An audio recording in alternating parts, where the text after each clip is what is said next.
KBS 한민족 방송을 사랑해주시는 동포 여러분, 안녕하셨습니까? 보고 싶은 얼굴, 그리운 목소리, 이소연입니다. 저출산 고령화로 인해서 세계 인구가 점점 줄어들고 있습니다. 저출산은 특히 전 세계적인 문제라고 할 수 있는데요. 세계에서 가장 인구가 많은 인구 대국 중국도 예외일 수는 없겠죠. 수십 년 동안 가족 계획을 추진하고 있는 중국이 자녀를 3명까지 낳을 수 있도록 허용하기로 했습니다. 현재 중국에서는 자녀를 2명까지 낳을 수가 있는데 저출산 고령화 추세가 심각해지면서 더 이상 인구가 증가하지 않자 인구 위기를 극복하기 위해서 산하 제한을 폐지했다, 이렇게 얘기할 수 있습니다. 중국의 세 자녀 정책이 과연 인구 문제를 해결할 수 있는 해법이 될 수 있을까요? 자, 오늘 보고 싶은 얼굴, 그리운 목소리 첫 곡 이선입니다. 그중에 그대를 만나. 동포 여러분의 편지 사연으로 함께하는 시간, 행복우체통입니다. 수요일에 편지 손님, 동포 세계신문의 김용필 대표입니다. 어서 오세요. 네, 안녕하세요. 중국이 2자녀까지 낳을 수 있도록 하다가 이제 3자녀로 출산 허용했네요. 지난 5월 31일 날 그렇게 발표를 했죠. 네. 그래서 뭐 중국에서 이렇게 또 3자녀로 한다고 그러니까 중국 국민들도 관심이 많았고 또 세계적으로도 상당히 주목을 끌었던 뉴스였던 것 같아요. 네. 근데 세계 정말 1위 인구 대국인데 네. 3자녀 정책을 꺼내든 건 어떤 이유일까요? 뭐 저출산이 아무래도 첫 번째겠죠. 그렇죠. 아무래도 인구가 줄어들고. 네. 근데 중국이 이게 40년 만에 이제 산하 제한이 79년도에 네. 산하 제한했다가 2016년도서부터는 이제 2자녀까지 이렇게 허용하다가 이제는 5년 만에 다시 3자녀까지. 3자녀까지 했다는 거는 거의 뭐 이제 산하 제한을 폐지했다. 뭐 이렇게 볼 수가 있는데, 중국도 그동안 이 남아 선호 사상이 아주 강한 국가라고 그래요. 네. 그러니까 한 자녀만 낳게 하니까 아마 남성 아이가 더 많았던 그런 현상들, 불균형들이 좀 있었던. 그래서 이제 2자녀까지 좀 그때 했는데, 근데 2자녀 정책이 그만큼 또 성공을 못했나 봐요. 그러니까 이제는 젊은 사람들이 아직 아이를 낳지를 않는 현상이 이제 더 강했다는 거죠.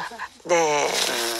요즘 뭐 정말 뭐 결혼도 늦게 하지만은 결혼하고서도 또 출산하지 않으려고 하는 그런 독신자들이 좀 많은 현상이 있죠. 그래서 중국이 그게 더 심화됐다는 이런 측면이 있는 것 같기도 하고. 네. 그리고 또 중국이 이만큼 경제 성장을 한 데에는 인구가 많았기 때문에 그렇죠. 가능했다, 이런 건데, 어쨌든 중국이 그래서 내수시장 정책을 요즘 경제적으로 많이 좀 펼치는 그런 추세를 보이고 있는데, 결국은 인구가 계속 꾸준히 유지되어져야만이 그 전략도 성공할 수 있는 이런 부분도 뭐 여러 가지 복잡한 복합적인 뭐 그런 요인들이 있는 것 같아요. 네. 특히 또 요즘에 자녀 1명을 키우는데 돈이 엄청 들어가잖아요. 네. 그러니까 이 3자녀까지 허용하겠다 발표가 나왔는데, 이 중국인들 반응에 더해서 더 관심이 높았는데요. 아니 그렇게 뭐 복지라든가 출산 장려금이라든가 뭐 주택 문제라든가 이거부터 먼저 어떻게 해주겠다 하고서 아기를 낳으라 그래야지. 사는 거는 점점 어려워지는데 이렇게 아이만 낳게끔 해서 되겠냐. 이제는 1명 낳으라 그래도 안 낳으려고 그런다. 그러면서 뭐 중국 정부는 이렇게 3자녀까지 뭐 산하 제한을 이렇게 뭐 풀었다고 하지만은 중국인들의 반응은 좀 그랬던 것 같아요. 냉랭했던 것 같아요. 네, 그렇군요. 하나, 둘 키우기도 힘들어 죽겠는데, 셋씩 낳으면 뭔가 좀 혜택을 줘야 되지 않느냐라는 얘기가 많이 나오겠죠. 근데 참 이게 이제 중국 전체적으로 그러지만은 뭐 우리 중국 동포나 뭐 이런 쪽도 참 아이들이 없어요.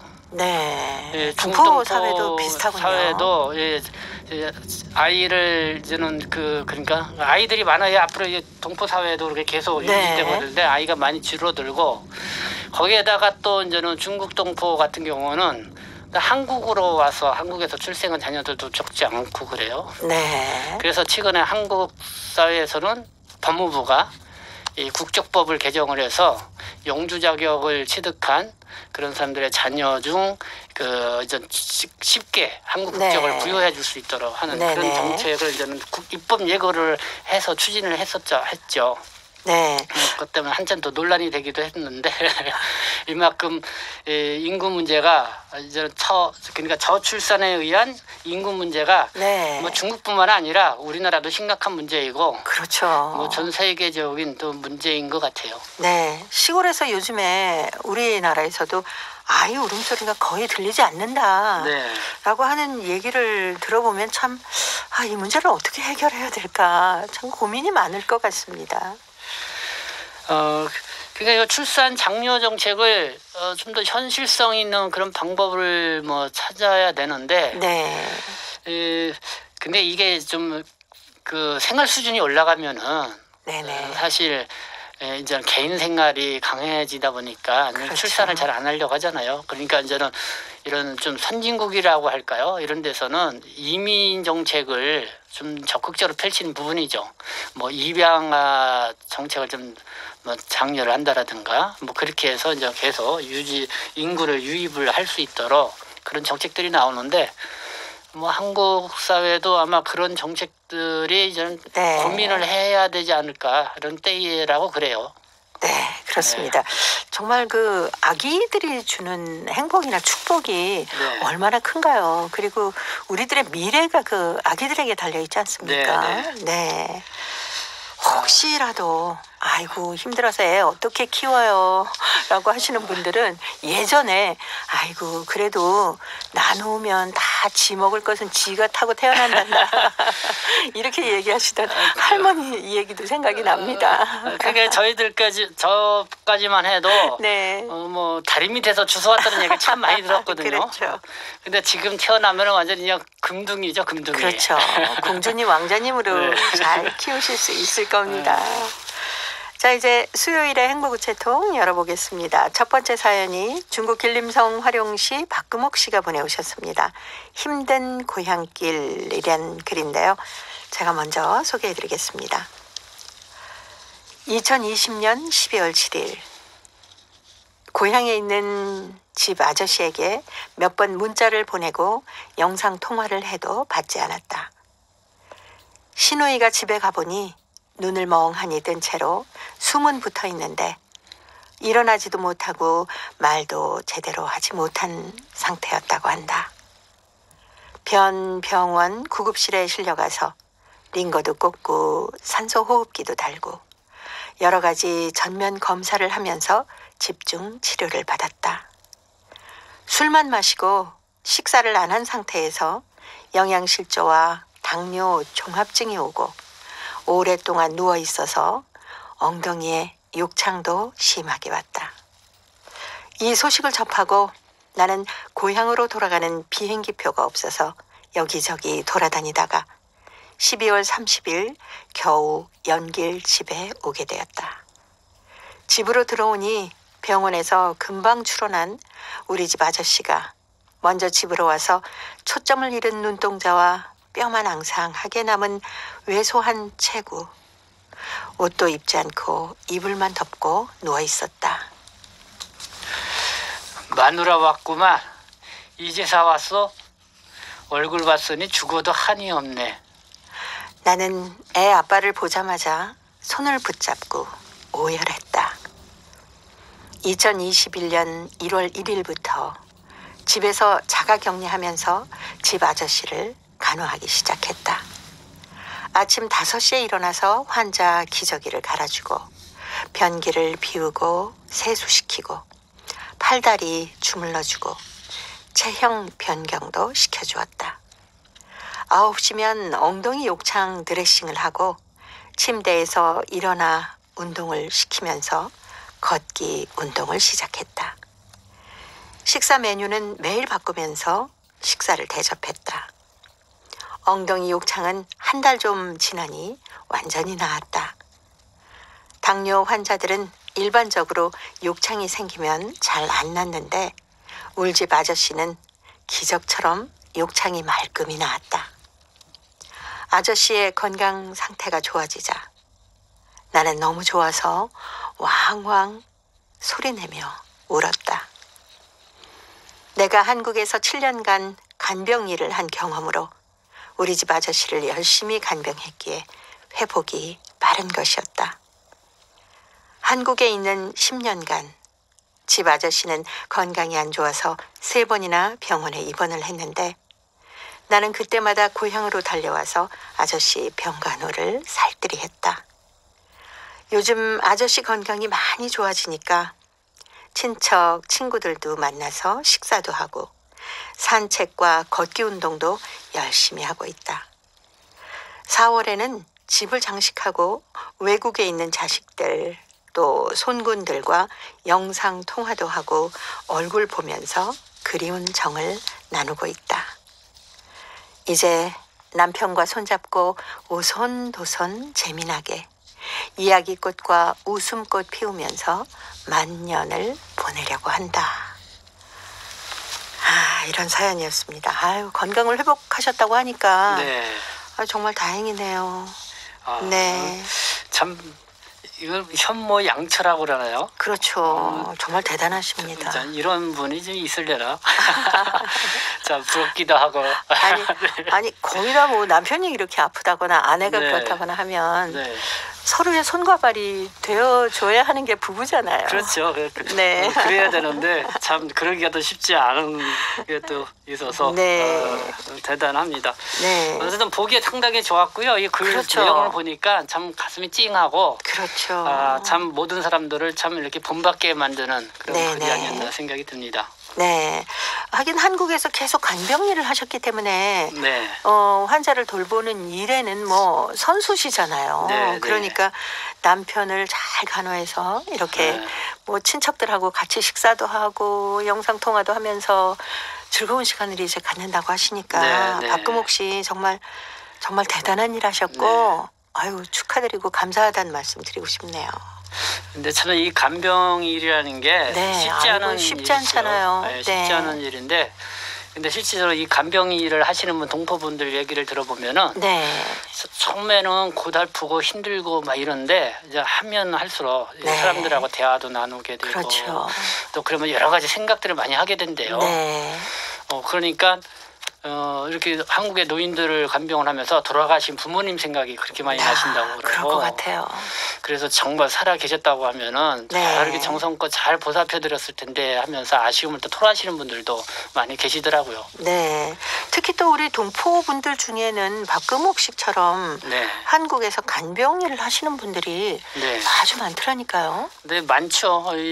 지금 뭐 한국 사회에서는 간병일 일손이 부족해가지고 지금은 사실 그 일손을 동포분들이 많이 떠받들여 주고 있는데 사실 그렇게 해도 지금 뭐랄까요? 점점 고령화라고 그럴까요?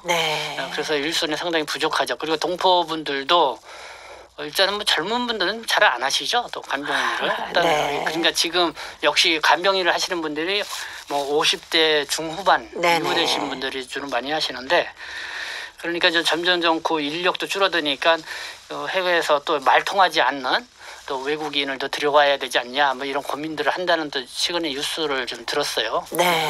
언어도 통하고 감성도 비슷하지 않습니까? 우리 동포분들이 이렇게 간병 일을 해주신다면 너무 좋은 거죠. 그러게요. 그러면 한국 사회가 우리 동포분들, 중국 동포분들한테 이런 부분에서 정말 감사하게 생각해야 되는데 그럼요. 왜 이렇게 중국 동포라고 그러면은 이렇게 싫어하는 사람들이 있는지 참 얄미울 정도로요. 그래서 정말 이 간병일이나 특히 이렇게 코로나19를 맞고 있는 이런 시기에 정말 요양보호사라든가 이 간병일 참 동포분들 얼마나 고생들을 많이 하셨는데요. 거의 뭐 간호사라든가 의사 못지않게 환자들 그럼요, 끝까지 그럼요. 지켜가면서 네. 그런데도 자꾸 일부 이 한국에 일부.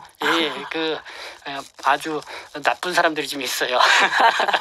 그건 일부 이제 네. 어떤 중국 동포에 대한 오해를 갖고 계신 분들이기 네. 때문일까. 네. 아유, 다른 분들은 다 안 그러시니까 우리 동포분들이 이렇게 간병일 해주시고 요양보호사 일도 네. 많이 하고 계셔서 네. 어떤 분은 편지에 그 가족들하고도 친해졌다. 네, 네. 그래서 진짜 가족처럼 뭐 이모 이렇게 부르면서 네. 보내고 있다라는 편지도 저희가 받은 기억이 나네요. 네.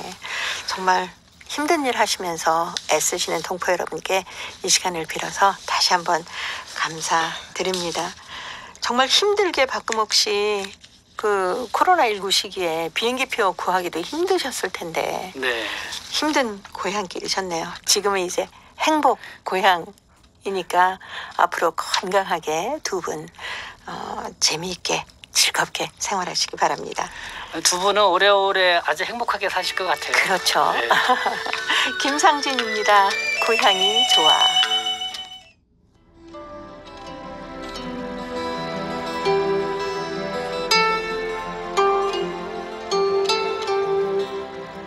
동포 여러분의 따뜻한 사연으로 아름다운 추억을 만들어 드립니다.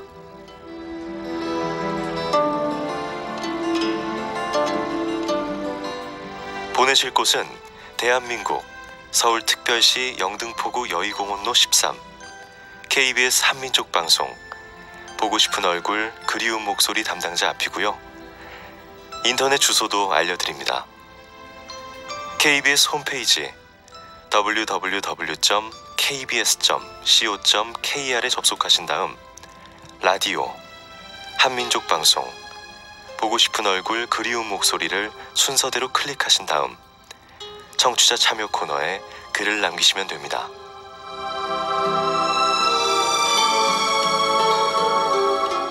정다운 이야기와 아름다운 음악이 있는 보고 싶은 얼굴 그리운 목소리, 동포 여러분과 늘 함께하겠습니다.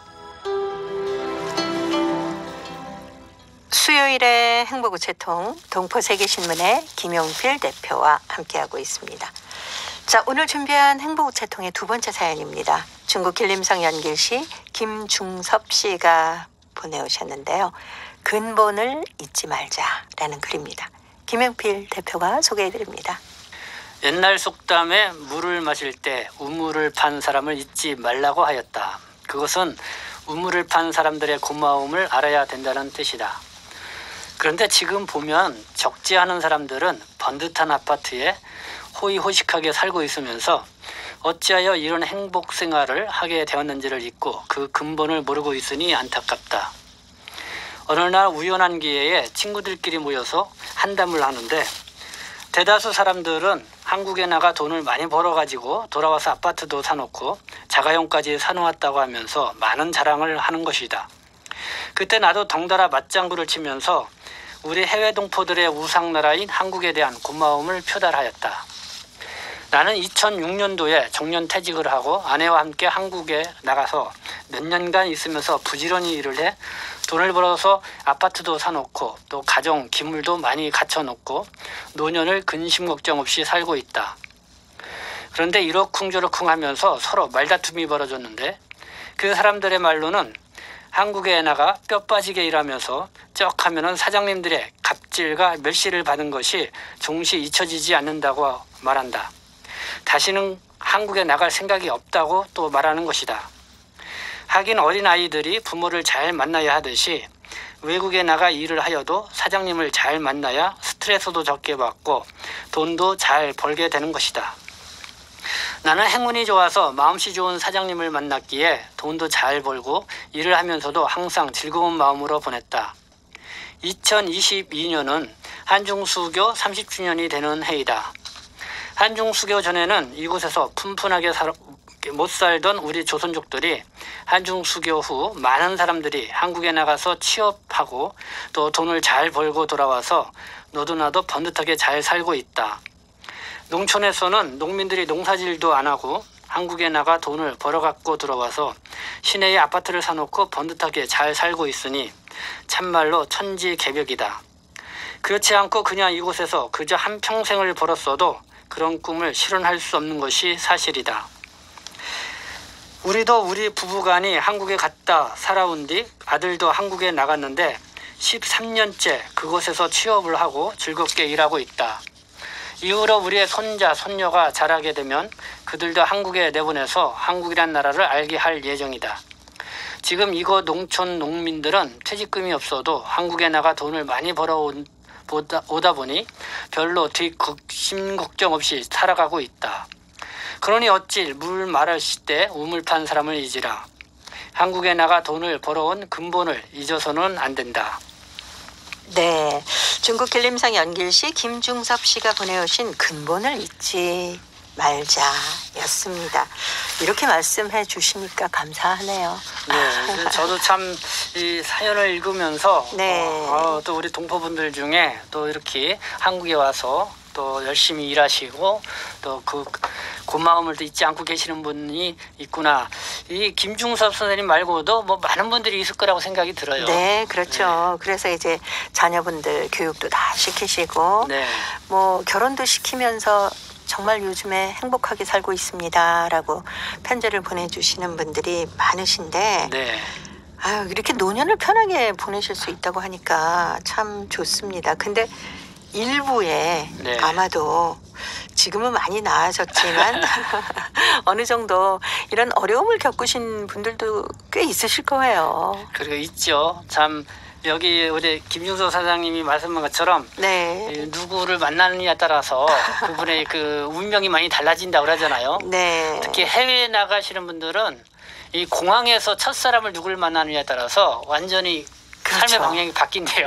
네. 그래서 특히 이렇게 누구를 만나느냐가 중요한데 그래도 한국 사회에 이렇게 동포들에 대해서 따뜻한 온정을 갖고 이렇게 하시는 한국 분들이 많이 계세요. 네. 그러니까 그 많은 이제 동포분들이 한국에 오셔서 정말 돈도 잘 버시고 그렇게 해서 또 중국에 아파트도 사시고 또 여러 가지 또 한국산 뭐 이렇게 네. 제품도 사가지고 가전제품도 네. 우리나라 거를 엄청 좋아하시더라니까요. 네, 한국에 대한 자긍심이 있으신 거죠. 네, 네.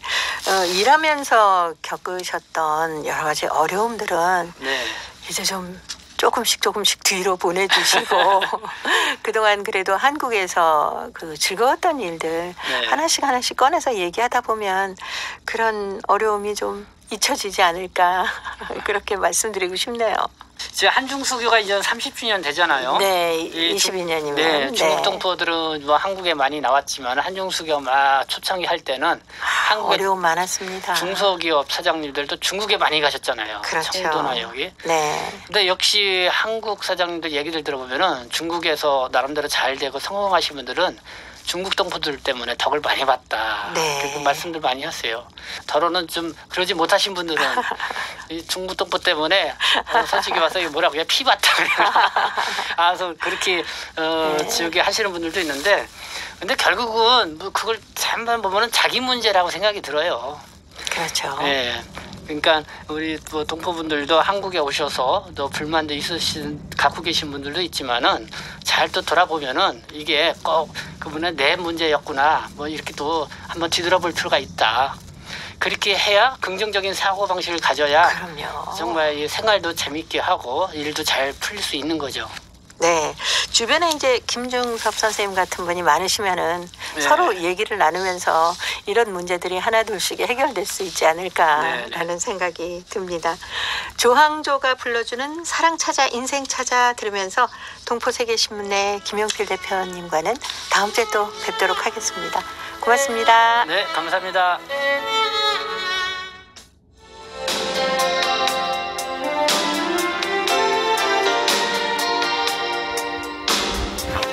KBS 한민족 방송은 7천만 온결의